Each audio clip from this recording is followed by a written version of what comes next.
The intergalactic market of **seventh bastion pulsed with life, an organized chaos of alien dialects, sizzling plasma grills, and floating kiosks selling everything from synthetic dreams to black hole spices.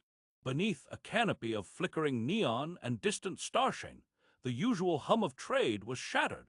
A deafening blast tore through Sector G. Screams erupted. Shoppers scattered. Zorkai mercenaries clad in bone-plated armor and wielding pulse spears, lunged at the local peacekeepers. Plasma bolts arced across the marketplace, scorching stalls and slicing through holographic signage. A three-eyed vendor shrieked as his entire inventory dissolved in a firestorm of chaos. In the middle of the madness, tucked away between a noodle stand and a rusted grav-bike repair hut, sat Arlen **, a human vendor barely past 40. His stall, patched together from shipwreck scrap and tarpaulin, bore a hand-painted sign in faded Earth standard. Antiques from a forgotten world, Earth relics as the explosions echoed farther off. Arlen barely looked up from his latest find, an old ** metallic cube *, dull with rust, its surface etched with faint concentric patterns. He had picked it up a week ago from a derelict outpost on Titan's rings. It hummed faintly, but not enough to draw suspicion. Then came the stranger **, tall, silent, cloaked in biofiber robes. His skin shimmered a cold gray, eyes like frozen moons. He didn't speak, he simply pointed at the box. Arlen hesitated, shrugged, and offered it for ** 20 Skrell credits *. The stranger placed a shimmering coin on the table, took the box, and vanished into the swirling crowd. 3 hours later, the sky darkened. A Zorkai dreadnought **, the size of a small moon, descended into low orbit. Sirens howled. A broadcast crackled across every comm channel. The human known as Arlen is to be surrendered immediately. He has transferred control of a classified epic relic. Resistance will be met with orbital retaliation. Arlen stared at the sky in disbelief. Epic relic. His hands trembled as he ducked into his stall, overturned a crate, and there it was. A second cube *, nearly identical, faintly glowing now with a pulsing ** blue light *. Before he could think, his stall was surrounded. 6 teleportation beams locked onto him, casting long cyan shadows on the dusty floor. As the shimmering energy climbed his body, Arlen's gaze fell back to the box under his bench, and in that final moment before being taken, a whisper from his past echoed in his ears. Some things should have stayed buried, Dad, but maybe it's time someone remembered. Arlen was 43. His hands still bore the subtle calluses of a man once trusted with the airflows of dying worlds. A former ** aerodynamics engineer for the * Gaia Alliance *. He had once stood on the observation deck of Earth 3's upper orbit, tasked with redirecting the fall of a city-sized asteroid. And he had failed. The loss of Earth 3 in 2163 had become a line in every schoolbook, the cradle that burned. But to Arlen, it was the day his daughter's voice fell silent *. Since then he had wandered.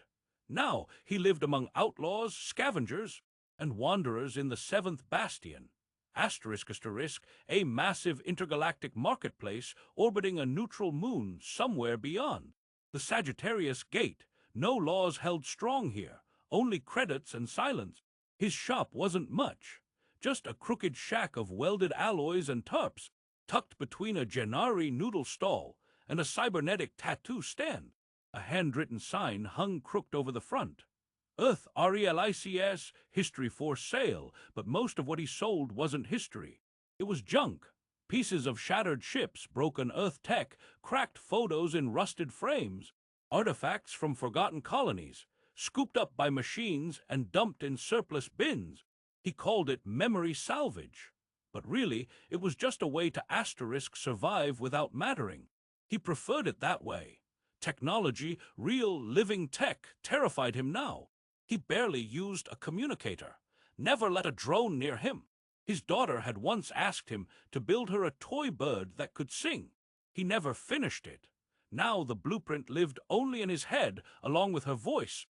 Each night, as the market lights dimmed, and the sky above the dome flickered with the shimmer of orbiting debris, Arlen sat by a rusted recorder and whispered, "Day 4261. The soup today tasted like metal. But I thought about you when I saw a little girl ask her father for a music box. He didn't say no. He hit send. Not that there was anyone left to receive the message, but he recorded it anyway asterisk. 2 weeks before the chaos began, Arlen had taken a trip to the outer moons. Asterisk asterisk Titan's ring cluster asterisk asterisk, where debris fields from old trade wars drifted like ghost ships. He'd heard about an abandoned Gaia storage bay, sealed during the interstellar cold conflict, never catalogued, never looted. He expected only scraps, but in the dust of a crumbling cargo rack, he found 2 identical metal cubes asterisk asterisk, cold and silent. Each fit in his palm, etched with concentric rings that faintly glowed under ultraviolet light. No readable markings, no identifiable signals, just one thing that caught his breath. On the underside of one cube, barely visible, was a asterisk asterisk child's scribble asterisk asterisk. 3 looping lines, like a bird in flight, just like the symbol his daughter used to draw when she wanted to say home. He didn't question it, he took both. Back in his stall, he placed them in his inventory under unknown artifact decorative. He figured they were worthless, maybe parts of some interface from a lost shuttle, or just junk. That night he sat alone, sipping synthrum distilled from fermented kelp plasma, eyes foggy. And then the stranger came asterisk. He didn't speak, just pointed. The taller of the 2 cubes lay closest to the edge, the one asterisk without the child's mark. Arlen squinted at the figure, thin, robed in something dark that shimmered like water in zero gravity. The eyes pale gray, too large for the skull. Asterisk asterisk unblinking asterisk. 20 Skrell credits, Arlen muttered, waving a hand. Take it or leave it. No words, just a coin placed softly on the table. The cube vanished into the folds of the stranger's sleeve. And then he was gone. Arlen blinked. Had he imagined it? The synthrum burned his throat. Screw it, he muttered, pushing the remaining cube deeper under the bench. He kept it because of that mark asterisk asterisk. Because a tiny part of him, buried under layers of guilt and ash, still wondered if asterisk somehow asterisk asterisk. In some corner of the universe, his daughter was whispering back. Days passed, nothing seemed different, until the skies darkened, until asterisk asterisk warships began to arrive asterisk asterisk, not to invade, but to hunt. And Arlen would soon realize the truth. The cubes weren't relics. They were asterisk asterisk keys asterisk, and one of them still sat beneath his feet. The broadcast came without warning. Every screen across the 7th bastion flickered. Even the rusted monitor above Arlen's stall, usually dead from disuse, hissed to life with a sharp whine. A cold, guttural voice filled the air, translated into dozens of languages. To the governing body of the Gaia Alliance, you are harboring a war criminal. The human known as asterisk asterisk Arlen Voss asterisk has transferred possession of an Epoch 9 artifact, classified as a asterisk asterisk planetary level. Threat asterisk under Interstellar Treaty 40, 1B surrender him within 12 standard hours, or face orbital cleansing. The image dissolved into the insignia of the Zorkai Dominion, a spiraling vortex encircling a crushed star. And then asterisk asterisk silence asterisk. Arlen stood frozen behind his stall, hands trembling beneath the counter. Around him, the usual hum of commerce evaporated. Vendors stared. Customers backed away. Someone muttered his name. Someone else pointed. And just like that, he became poison. By the time the market guards arrived, Arlen was already running. He ducked into the lower catwalks, slipping past overloaded cargo lifts and sewage conduits. The scent of rust and grease burned his nostrils. The deeper he went, the fewer humans he saw, and the colder the metal beneath his boots felt. He knew this place.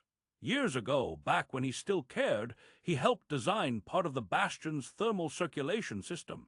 Funny how useless knowledge always came back to save him. He passed through the black market district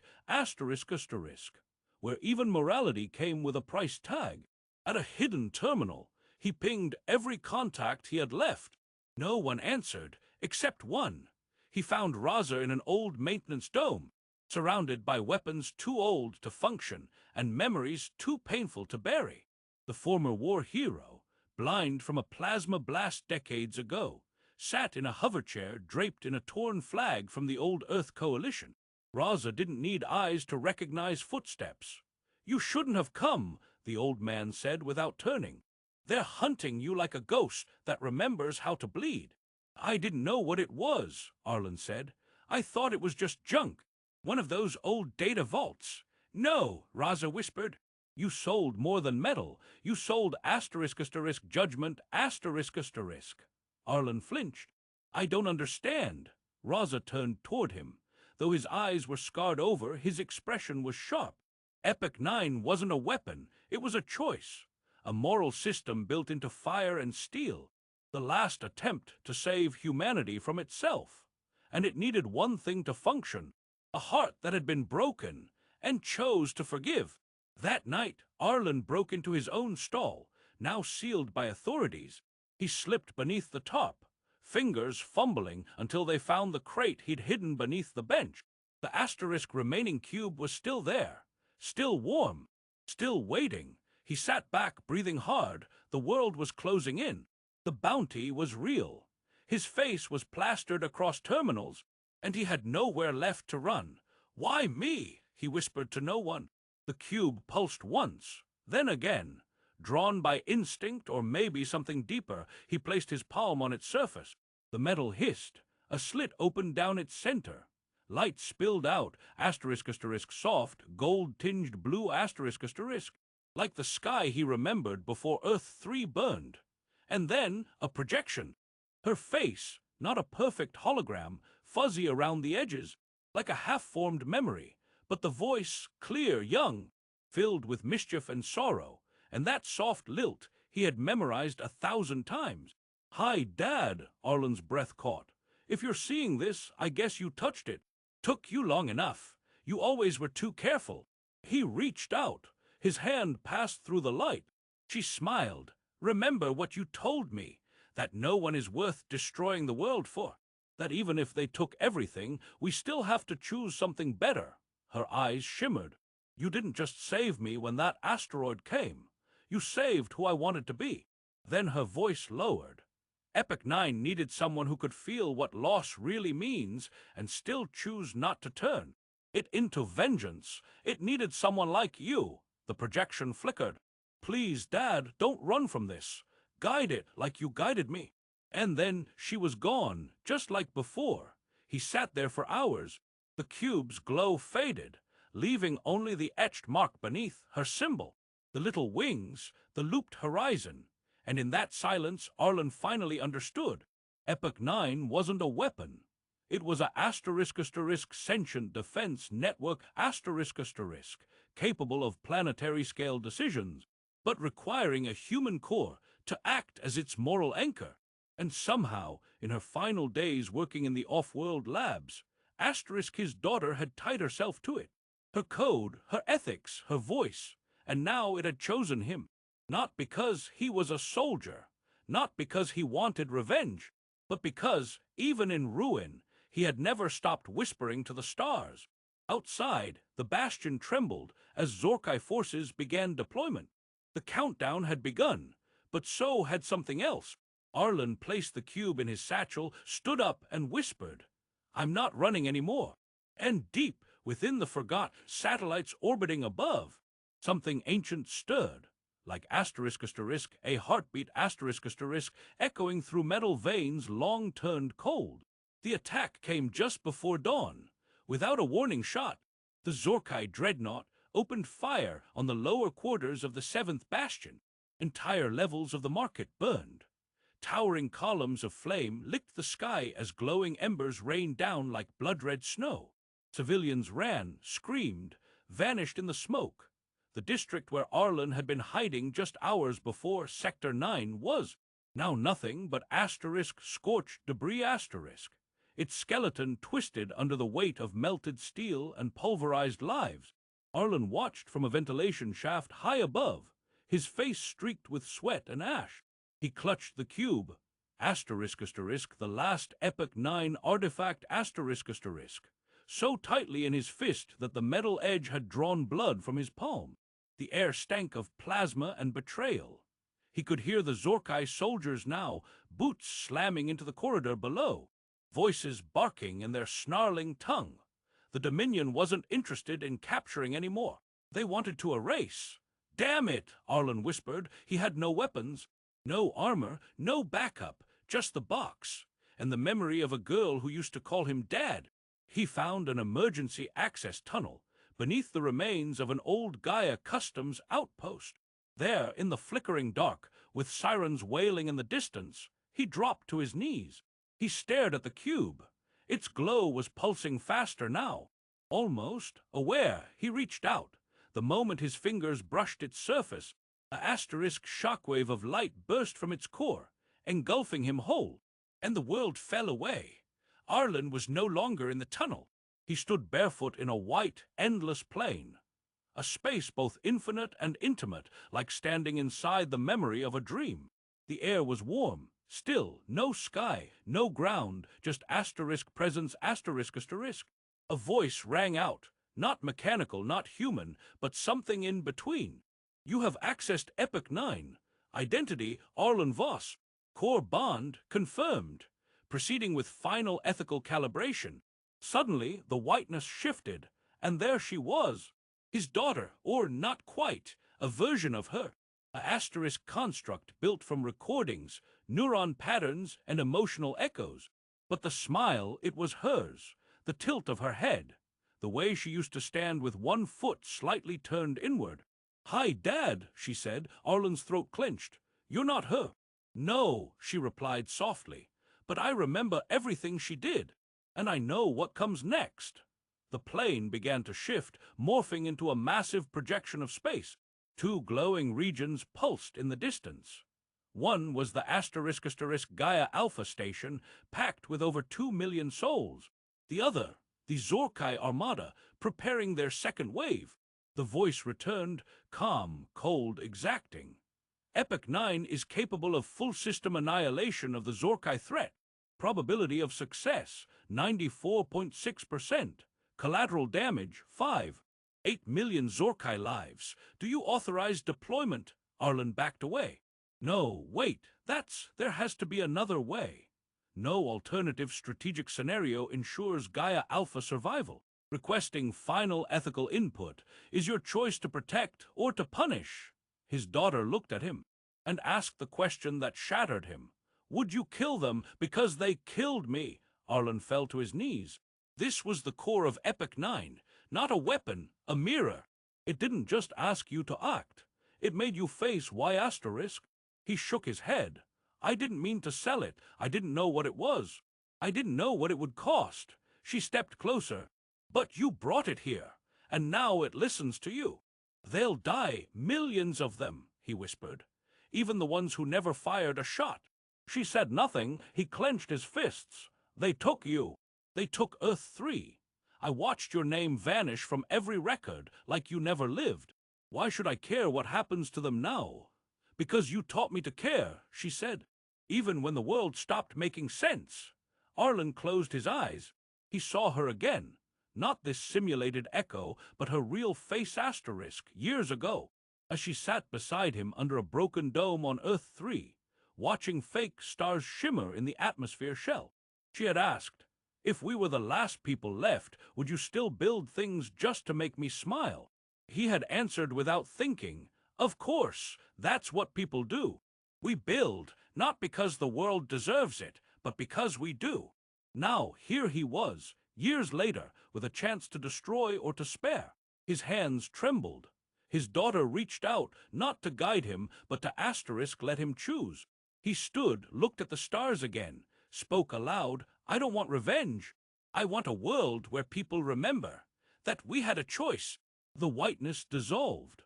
Arlen was back in the core chamber of Asterisk Epoch 9 Asterisk Asterisk, deep in the belly of a forgotten satellite orbiting Earth 3's ashes.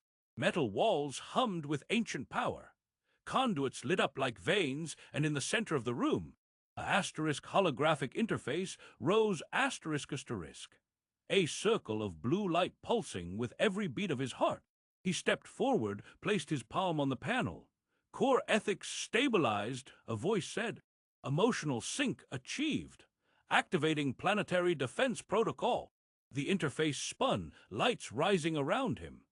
Asterisk blue luminescence wrapped around his temples like a crown light, bleeding into his skin, merging data and memory. Epoch 9 wasn't being commanded. It was being guided, and Arlen had made his choice. The Zorkai extermination protocol began at 0300 local orbital time.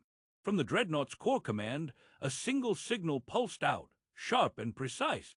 Within seconds, dozens of destroyers and drone battalions launched, their trajectories fanning out across the orbital field. Their target, all human-occupied sectors within the asterisk 7th Bastion District asterisk. Buildings crumbled, power grids shorted, oxygen domes flickered under assault. The market that had once been a cacophony of trade and laughter was now a blazing war zone, lit by plasma fire, echoing with the shrieks of those too slow to flee. Arlen stood within the asterisk central command core of Epoch 9 asterisk. Deep inside an ancient orbital relic long thought dead, the room pulsed with concentric energy fields, interfaces spinning like living mandalas, responding to his every heartbeat. His mind was wired into the system, asterisk not as a controller, but as a conscience. Outside, Earth's upper stratosphere shimmered. Epoch 9 had awakened. With Arlen's ethical signature confirmed, the system began transmitting resonance beacons asterisk. Ancient signals encoded, with quantum frequencies lost to time. Across the stars, asterisk long-dormant satellites, planetary guardians, and shield boys asterisk.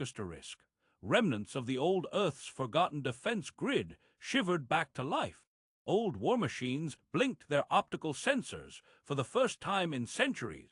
On the dark side of Jupiter's orbit, a hidden station shaped like a blooming flower unfolded its petals, revealing a core of crystallized antimatter. Above the ruins of Mars' last colony, an autonomous battle array rotated, realigned, and locked its sights. A silent hymn of metal and light began rising across the system. But inside Epoch 9, Arlen hesitated asterisk. The primary weapon interface was open. A single command, one mental push, would launch a full-spectrum annihilation wave, vaporizing the asterisk entire Zorkai fleet in under 60 seconds. The countdown hovered, frozen at 00:59. Target lock confirmed, the voice of Epoch 9 intoned. Awaiting final emotional clearance, Arlen stepped forward, trembling. "This is our chance," he said under his breath.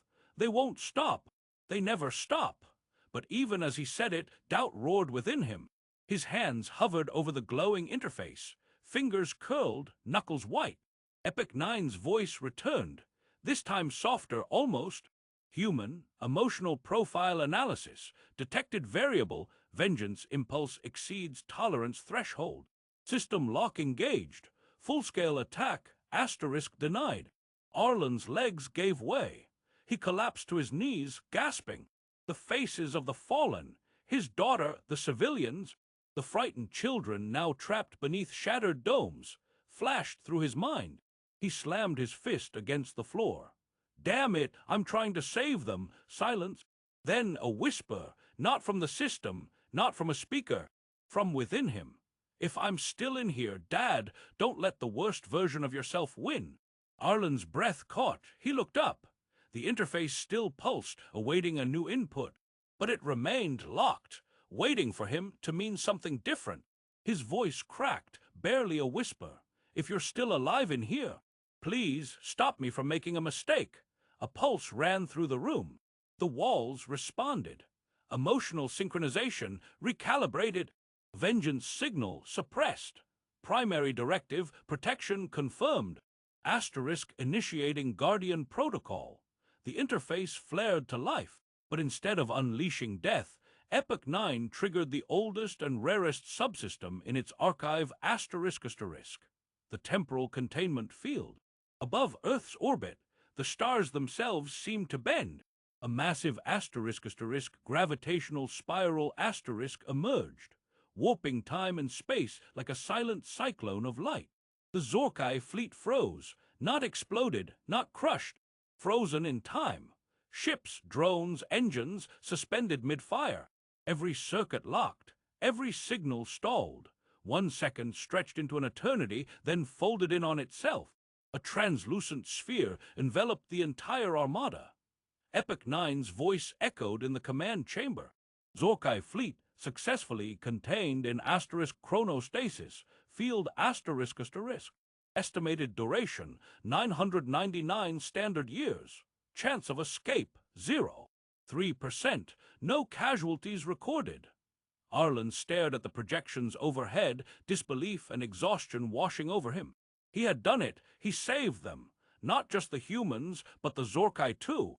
He had chosen restraint, compassion over wrath, justice over revenge. His knees buckled. He fell forward, resting his forehead against the cool, humming floor. Tears rolled down his cheeks. She would have been proud, he whispered. And perhaps, in the soft, humming glow of Epoch 9's core, something responded. Far above, as silence returned to the stars, the citizens of the 7th Bastion emerged from hiding. Children pointed to the sky, where a great blue halo shimmered above the clouds asterisk asterisk, like a silent guardian watching. From beyond the void, news of the containment spread like wildfire, not of destruction, but of asterisk mercy asterisk asterisk, of a man who had every reason to strike back and chose not to. The war was over before it began. The Zorkai Armada asterisk, once feared across a dozen systems, now floated silently in orbit, suspended in the blue glow of a asterisk chronostasis field asterisk asterisk. Time for them had stopped. No death, no destruction, just stillness. It was a sentence neither cruel nor kind, an eternal pause, a mercy and a warning both at once. For the galaxy, it became a tale passed from outpost to outpost, the weapon that did not fire, the system that waited for a soul strong enough to choose restraint. And at the heart of that story was a man with calloused hands asterisk, who once sold junk for scraps. They called him a hero. The Gaia Alliance offered him medals, positions, access to any planet of his choosing. He was asked to sit on the new Peace Council. His name was chanted in squares, echoed in broadcasts, scrawled on murals by those who had never met him. But Arlen said no. He returned to the asterisk asterisk 7th Bastion asterisk asterisk, to a corner of the market still blackened from the assault. His old stall, bent and half-melted, was rebuilt with spare parts and offered rent-free by the survivors. The sign above it remained the same.